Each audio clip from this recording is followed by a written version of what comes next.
আপনার বেতন কত ভাই? ৬,০০০।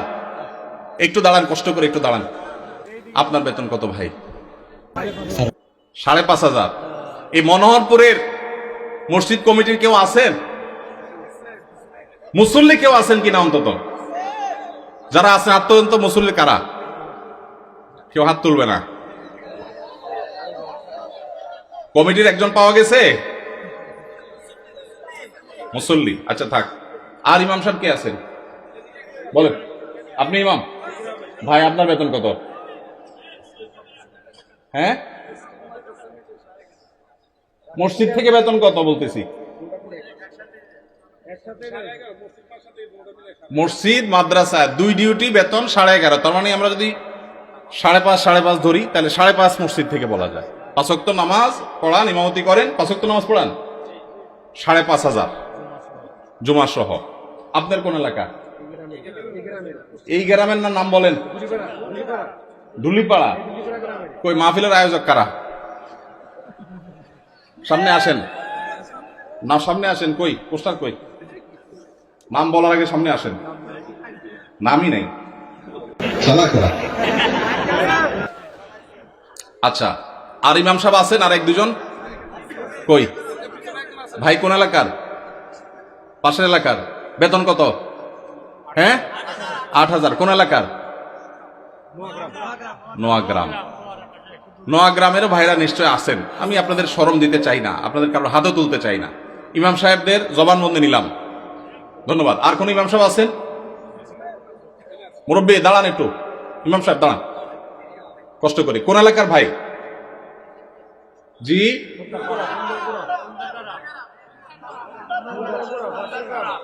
এতজন বললে কেমনে বুঝবো?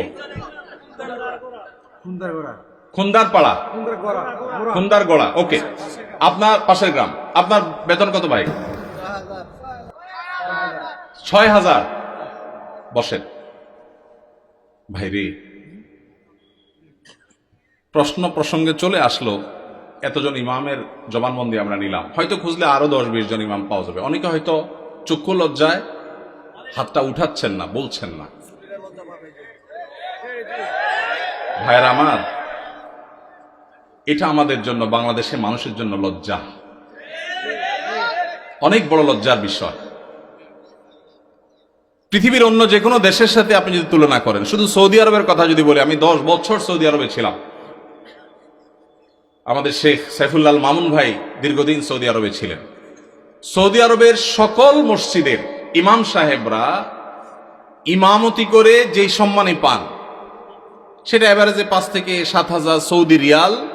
পাশাপাশি বাসা, বিশাল বড় বাংলো, সাধারণ বাসা না, বিরাট এরিয়া নিয়ে বাংলো।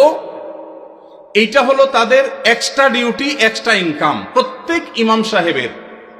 এমনকি মক্কার মসজিদে হারামের ইমাম এবং মুয়াজ্জিন, মসজিদে নববীর ইমাম এবং মুয়াজ্জিন, সবাইরই এই পেশার বাইরে তাদের আরেকটা মূল পেশা আছে। যারা খুব বেশি শিক্ষিত তারা বিশ্ববিদ্যালয় শিক্ষক। যেমন মসজিদে হারাম মক্কার যদি বলেন একজন একজন করে সমস্ত ইমামদের কথা বলা যাবে প্রায়, যে সবাই প্রায় কোনো না কোনো হয় আদালতে বিচারপতি, আর না হলে কোন বিশ্ববিদ্যালয়ের প্রফেসর। এটা মসজিদে হারাম শরীফের ইমামদের কথা বলতেছি, সব পিএইচডি হোল্ডার, বড় বড় আলেম। হয় জাজ, জাস্টিস, অথবা বিশ্ববিদ্যালয় শিক্ষক। হারাম শরীফের একজন মুয়াজ্জিন, 2 জন মুয়াজ্জিনের অফিসে আমি গিয়ে সাক্ষাৎ করেছি। আপনিও ছিলেন সাথে, শেখও ছিলেন সাথে। এক বাংলাদেশি ওই মুয়াজ্জিন সাহেব, হারাম শরীফের মুয়াজ্জিন, ওনার খেদমত করে। আমাকে বলে যে, আমরা হোটেলে ছিলাম, বলো যে ভাই আমি তো হারামের মুয়াজ্জিনের খেদমত করি, ওনার অফিসে চাকরি করি, টি বয়, বাংলাদেশি ভাই। বলো যে ওনাকে বলছি যে আমার দেশে এক হুজুর আসছে, ওমরা করতে, দেখা করতে যাবেন কেন? হারাম শরীফের মুয়াজ্জিনের সাথে দেখা করাও তো সৌভাগ্যের বিষয়, চলেন যাই। গেলাম, যায় দেখি একটা কোর্টে উনি একটা সাধারণ একটা ডেস্কে চাকরি করেন, হারামের মুয়াজ্জিন। আমরা যদি বাইতুল মুকাররমের মুয়াজ্জিন হইতাম তো আমাদের ঠেলায় তো মানুষই টিকতো না, আবার চাকরি করা। হারামের মুয়াজ্জিন, যে বেতন, যে প্রটোকল, যে সম্মান, আবার চাকরি করা লাগে, কিন্তু করতেন। পাড়া মহল্লার যে সমস্ত মসজিদের ইমামরা, মুয়াজ্জিনরা, তারা সবাই হয় পুলিশে চাকরি করে, আর না হলে কোনো স্কুলে তারা শিক্ষকতা করেন। বেশিরভাগ এই দুই ক্যাটাগরিতেই থাকেন। আমি সৌদিতে যে বাসায় ছিলাম, আমার বাসার পাশের মসজিদ, যে মসজিদে ৫ ওয়াক্ত নামাজ আমি জামাতে পড়ার সুযোগ পেতাম, সেই মসজিদের ইমাম সাহেব, তিনি বিরাট বড় শিল্পপতি, অনেক ব্যবসা প্রতিষ্ঠান, তার অনেকগুলো বড় বড় চেইন সব super market, Dahiya super market নাম, বিরাট নাম করা দাম্মাম।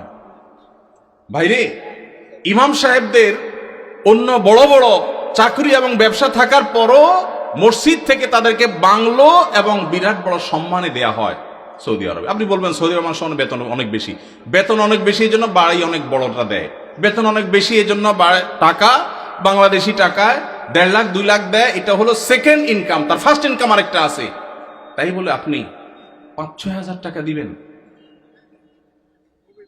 ঢাকা শহরের কাজের বুয়াদের বেতনও ৫-৬ হাজার টাকা নাই অনেক বাসা। ঢাকা শহরের কাজের বুয়ারাও মাসে ১০,০০০ ১৫,০০০ টাকা কামাই করে। ঢাকা শহরে কোন দারোয়ানের বেতন ৫,০০০-৬,০০০ টাকা নাই, কোন পিয়নের বেতন ১০,০০০ টাকার নিচে নাই। সেখানে কুমিল্লা শহরের কাছে, এটা সদর থানা এবং শহরের কাছে, এই জায়গায় ৫-৭ হাজার টাকা আজকালকার বাজারে চাউলের টাকা জোগাড় করা তো কঠিন হয়ে যায়। এই ইমাম সাহেব আবার যখন কোন একটা কাজ করতে যাবেন ইমামতির পাশাপাশি, বলবে হুজুর আমাদের দুনিয়াদার হয়ে গেছে, হুজুরদের দুনিয়ার লোভে ধরছে। এক বেটা, তার মসজিদের মুসল্লিরা ইমাম সাহেবকে এরকম খোঁচাইত, বেতন দেওয়ার নাম নাই, ইমাম সাহেব আর কিছু করলে ডিস্টার্ব করত।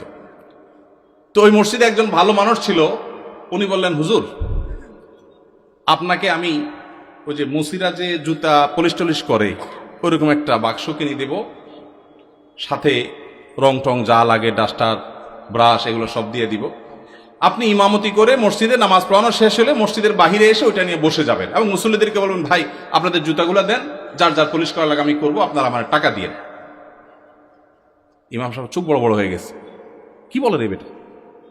বলে ভাই আপনি এই কাজটা যদি করেন, মুসল্লিরা বাইর হয়ে যেটা সিসি করবে, আরে হুজুর এটা কি করছেন, তো ওইটাকে বলেন যে ভাই এই জুতা যদি আমার কাছে দিতে আপনার লজ্জা বোধ হয়, আপনার কাছে যদি অপমান বোধ হয়, তাহলে জুতা আমার কাছে নিয়ে আপনার নিজের গালে নিজে মারা উচিত। আমি বলছি না যে আক্ষরিক অর্থে ইমাম সাহেবকে ওইটা মারতে তিনি বলেছেন, অনেক আগে ঘটনা কোথাও শুনেছি, সত্য হতে পারে, রূপক হতে পারে, কিন্তু এই গল্প আমাদের শিক্ষা দেয়। আমাদের মসজিদের ইমাম সাহেবদের, মুয়াজ্জিন সাহেবদের সম্মানে আমরা দিতে চাই না, মাহফিল করে বক্তার জন্য মোটা অঙ্কের হাদিয়া রেডি রাখি। আপনারা বলবেন হুজুর আপনিও তো মোটা অঙ্কে নিয়েই যাবেন, ওয়াজ তো করতেছেন। ভাই আমাকে মোটা দেখ চিকন দেখ না দেখ এটা নিয়ে আমার মাথা ব্যথা নেই আলহামদুলিল্লাহ, এবং আল্লাহর মেহেরবানিতে এটা আমার কোনো প্রত্যাশাও নাই আল্লাহর ফজলে। কিন্তু মাহফিল আয়োজকদেরকে বলতে চাই, যারা মাহফিল আয়োজন করেন, লক্ষ লক্ষ টাকা যদি মাহফিল পিছনে খরচ করতে পারেন, ইমাম সাহেবদের বেতন কেন 15,000 20,000 টাকা হতে পারে না? এই দেশে বিভিন্ন শ্রেণী পেশার মানুষদের বেতনের সর্বনিম্ন স্কেল বা একটা স্কেল ঠিক করে দেওয়া হয়। আমি দাবি করতে চাই আমাদের রাষ্ট্রের উচিত, রাষ্ট্র নিজে ইমাম সাহেবদেরকে মূল্যায়ন করতে না পারলেও মিনিমাম যেন তাদের একটা সমাজে সম্মানজনকভাবে চলতে পারে, সেজন্য তাদের একটা সম্মানজনক বেতনের স্কেল ঘোষণা করা হোক। আর সমাজের যারা বিবেকবান মানুষ, আল্লাহর হস্তে তারা ইমাম সাহেবদের সম্মান দেওয়া, মর্যাদা দেওয়া শিখবো তো ইনশাআল্লাহ। আপনার এলাকার মানুষ যারা আছেন, প্রশ্ন প্রসঙ্গে হয়তো আপনাদের ইমাম সাহেবদের বেতনগুলো আমরা জানতে পারলাম, আপনারা মনে কষ্ট নেবেন না, আপনাদেরকে ছোট করা আমার উদ্দেশ্য না। আমার উদ্দেশ্য হলো আমাদের বিবেকগুলোকে জাগ্রত করা। কোন মসজিদ কমিটির লোকজন যদি এখানে থাকেন, তাহলে আমি আপনাদেরকে বলবো, এমনকি মুসল্লি ভাইরা যারা আছেন তাদেরকে বলবো, মসজিদে গিয়ে এটা নিয়ে দাবি তুলবেন, ইমাম সাহেবের সম্মানজনক বেতন নিশ্চিত করতে হবে ইনশাআল্লাহ। কোন মুসলমান সমাজে এটা হতে পারে না। সৌদি আরবের কথা আমি বলেছি, সৌদি আরবেরটা আমি কাছে থেকে দেখেছি, এই জন্য আমার মনে হয় না পৃথিবীর অন্য কোনো মুসলমান সমাজে মানুষের গড়ে একজন রিকশাওয়ালাও 10,000-এর বেশি ইনকাম করে, সেই সমাজে ইমাম সাহেবের বেতন 4,000 5,000, এটা কোনোদিন গ্রহণযোগ্য হতে পারে না। আপনাদের এই ধুলিপাড়ায় কুমিল্লা আপনারা যদি সারাদিনে আর কোনো কাজ না, একটা কাজই শুধু করবে, এরকম একজন অশিক্ষিত শিক্ষা বঞ্চিত মানুষকেও নিয়োগ দেন, তারপরও তো 4-5 হাজার টাকায় পাবেন না। কিভাবে একজন ইমামকে আপনারা 5,000 টাকা বেতন দেন? কোন মসজিদের দায়িত্বশীল ভাইরা আছেন যে আপনারা তওবা করবেন যে ইমাম সাহেবের বেতন 10-এর উপরে উঠাবেন? কেউ আছেন? থাকলে পার্টিকুলার কেউ থাকলে বলেন। কেউ আছেন? সভাপতি সাহেব, সেক্রেটারি সাহেব যদি থাকেন যে আলোচনা করবেন, অন্তত এ ওয়াদা করবেন। আপনি কোন মসজিদের? নাম বলেন। নোয়াগ্রাম। এখন বর্তমান বেতন কত ইমাম সাহেবের? উঠছেন যেহেতু জিজ্ঞেস করি। 7,000। এখন নিয়ত করছেন কত দিবেন? 25 সাল থেকে 25 সাল মানে এখন তো 25 শুরু হয়ে গেছে। 10-এর প্রস্তাবনা আছে। মাশাআল্লাহ মাশাআল্লাহ। ভাইয়ের মসজিদ কোন এলাকা? নোয়াগ্রাম চৌধুরী বাড়ি। আপনি কি কমিটির? ভাই কমিটি সেক্রেটারি। ওনার মসজিদের ইমাম সাহেবকে ওনারা এই মাস থেকে 10,000 টাকা দেওয়ার নিয়ত করেছেন। আলহামদুলিল্লাহ। আমরা বলবো 10,000 নয়, যেহেতু এখন একবার বাড়াইছেন ভালো কথা, 6 মাস পরে বা 1 বছরের মাথায় 15,000 টাকা করবেন ইনশাআল্লাহ। যখন ওরা সেটারও নিয়ত করবেন। নোয়াগ্রামের ভাইরা আপনারা দেখে শুনে রাখেন, কিন্তু রাগ করেন নাই তো আবার? জাযাকাল্লাহ খাইর। আর কোন কমিটির ভাইরা আছেন যে নিয়ত করবেন, নিয়ত চেঞ্জ করবেন? বলেন দেখি, বলেন। আজকে ভিন্ন কালেকশন হোক, বহু কালেকশন হইতে করলাম। ভাই কোন মসজিদে বলেন? জি মাশাআল্লাহ। 10,000 রানিং দিচ্ছেন, একটা ভালো উদাহরণ পাওয়া গেল। মাশাআল্লাহ মাশাআল্লাহ, ভালো উদাহরণ আছে। কোন এলাকার? আলমপুর। কিন্তু 10,000 টাকা তো যথেষ্ট না ভাই।